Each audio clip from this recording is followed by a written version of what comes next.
Breaking news Ramanthapur ఘటనపై HRC serious అయింది. సుమోటోగా case స్వీకరించింది.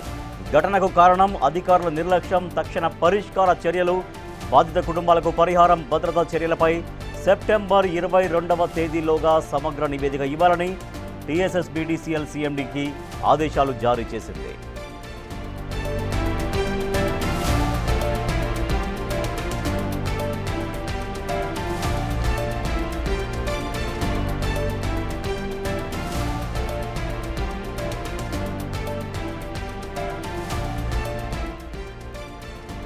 రైట్, రామంతపూర్లో మొన్న విద్యుత్ షాక్తో ఆరుగురు మృత్యువాత పడ్డారు. 5 ఫస్ట్ మృత్యువాత పడ్డారు, తర్వాత ఆసుపత్రిలో చికిత్స పొందుతూ మరొక వ్యక్తి మృత్యువాత పడ్డారు. మొత్తం 6 విద్యుత్ షాక్కు బలైపోయారు. ఈ కేసు విషయంలో హెచ్ఆర్సీ మానవ హక్కుల కమిషన్ ఈ కేసు పైన చాలా సీరియస్గా రియాక్ట్ అయింది. సుమోటోగా కేసు స్వీకరించింది. ఈ ఘటనకు కారణం ఏంటి, అధికారులు ఎంత నిర్లక్ష్యంగా వ్యవహరించారు, తక్షణం పరిష్కార చర్యలు ఇప్పుడు ఏం తీసుకుంటున్నారు, బాధిత కుటుంబాలకు చెల్లించేటువంటి నష్టపరిహారం, తర్వాత భద్రతా చర్యలపైన సెప్టెంబర్ 22లోగా సమగ్ర నివేదిక ఇవ్వాలని టీఎస్ఎస్పీడీసీఎల్ సీఎండీకి ఆదేశాలు జారీ చేసింది. కరెక్ట్గా 1 నెల పాటు సమయం ఇచ్చింది. ఈ నెలలో అసలు ఆ ప్రమాదం ఎందుకు జరిగింది, అక్కడ విద్యుత్ శాఖ నిర్లక్ష్యం ఉందా లేదా, ఎందుకు అక్కడ షాక్ వచ్చింది అనే దానిపైన పూర్తిగా వివరాలు, తర్వాత జరిగినటువంటి పూర్తి సమాచారాన్నంతా కూడా హెచ్ఆర్సీ అడుగుతోంది. సెప్టెంబర్ 22లోగా సమగ్ర నివేదిక ఇవ్వాలని ఆదేశాలు జారీ చేసింది సీఎండీకి. మా ప్రతినిధి సాగర్ మరింత సమాచారం ఉంది. సార్, సాగర్, హెచ్ఆర్సీ మానవ హక్కుల కమిషన్ ఏమని వ్యాఖ్యానించింది, ఎటువంటి ఆదేశాలు జారీ చేసింది?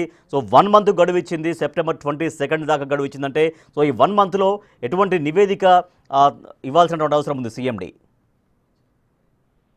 రామంతపూర్లో శ్రీకృష్ణ జన్మాష్టమి వేడుకలో విద్యుత్ షాక్తో భారీ ప్రమాదం జరిగింది. అందులో 6 మంది మృతి చెందారు, 4 ఆసుపత్రిలో చికిత్స పొందుతున్నారు.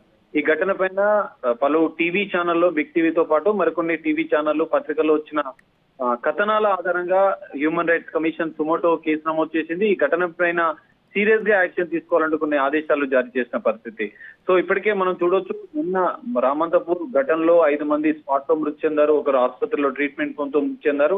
అక్కడ విద్యుత్ తీగల నిర్లక్ష్యం, ఎందుకంటే గతంలో కూడా 100ల సార్లు బాధితులు అక్కడ ఉన్నటువంటి కాలనీ వాసులు ఫిర్యాదు చేసినా పట్టించుకోకపోవడంలో ఇటు విద్యుత్ శాఖ అధికారుల నిర్లక్ష్యం ఎంతవరకు ఉంది అన్న అంశాలపైన కూడా పూర్తిస్థాయి దర్యాప్తు చేయాలని చెప్పి కూడా HRC chairman justice Shamim Akhtar నేతృత్వంలో ఉన్నటువంటి మానవ హక్కుల కమిషన్ సుమోటోగా కేసు నమోదు చేసి ఈ ఆదేశాలను జారీ చేసింది. TSSPDCL chairman, managing director, CMD మొత్తం ఘటన పైన పూర్తిస్థాయి నివేదిక సమర్పించాలి.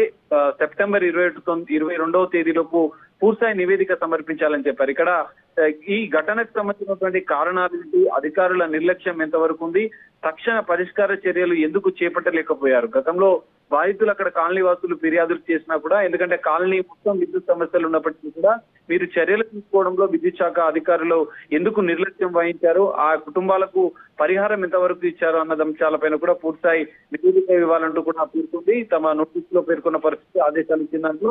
దాంతో పాటుగా భవిష్యత్తులో కూడా నివారణ చర్యలు ఏం చేపడుతున్నారు, ఈ రానున్న కాలంలో కూడా మరిన్ని శోభయాత్రలు, వినాయక శోభయాత్రలు ఈ రోజు కూడా ఒక ఘటన జరిగిన పరిస్థితిని కూడా మనం చూసాం. సో ఈ నేపథ్యంలోనే భారీ విగ్రహాలను తరలింపు ఉంటుంది, భారీగా ఊరేగింపులు ఉంటాయి, వందలాది మంది, వేలాది మంది భక్తులు అక్కడి నుంచి ర్యాలీగా వెళ్తూ ఉంటారు. సో ఈ నేపథ్యం భక్తుల ప్రాణాలు, ప్రజల ప్రాణాల దృష్ట్యా మీరు విద్యుత్ శాఖ అధికారులు ఎలాంటి నివారణ చర్యలు తీసుకుంటున్నారు అన్న అంశాలపైన కూడా పూర్తిస్థాయి నివేదిక ఇవ్వాలంటూ కూడా సీఎండీకి హెచ్ఆర్సీ చైర్మన్ ఆదేశాలు జారీ చేశారు. సో దీనికి సంబంధించి 1 నెల రోజుల్లోపు పూర్తిస్థాయి నివేదిక సమర్పించాల్సి ఉంటుంది. సో దీనిపైన మీరు విద్యుత్ శాఖ అధికారులు ఎలా స్పందిస్తారనేది చూడాలి. ఇప్పటికే హెచ్ఆర్సీ సీరియస్ యాక్షన్ తీసుకోవాలంటూ కూడా కొంత ఆగ్రహం వ్యక్తం చేసిన నేపథ్యంలో ఈ నోటీసుల పైన కూడా ఇటు ప్రభుత్వం, ఇటు విద్యుత్ శాఖ అధికారులకు ఎలా స్పందిస్తారని అయితే చూడాల్సిన పరిస్థితి కనిపిస్తుంది. Rajesh, right, thank you Sagar. రామంతపూర్లో పెను విషాదం జరిగింది. ఆ ప్రమాదానికి సంబంధించి మానవ హక్కుల కమిషన్ రియాక్ట్ అయింది. సెప్టెంబర్ 22లోగా పూర్తి నివేదిక అందించాలని టీఎస్ఎస్పీడీసీఎల్ సీఎండీకి ఆదేశాలు జారీ చేసింది. తనపై వస్తున్నటువంటి ఆరోపణల నేపథ్యంలో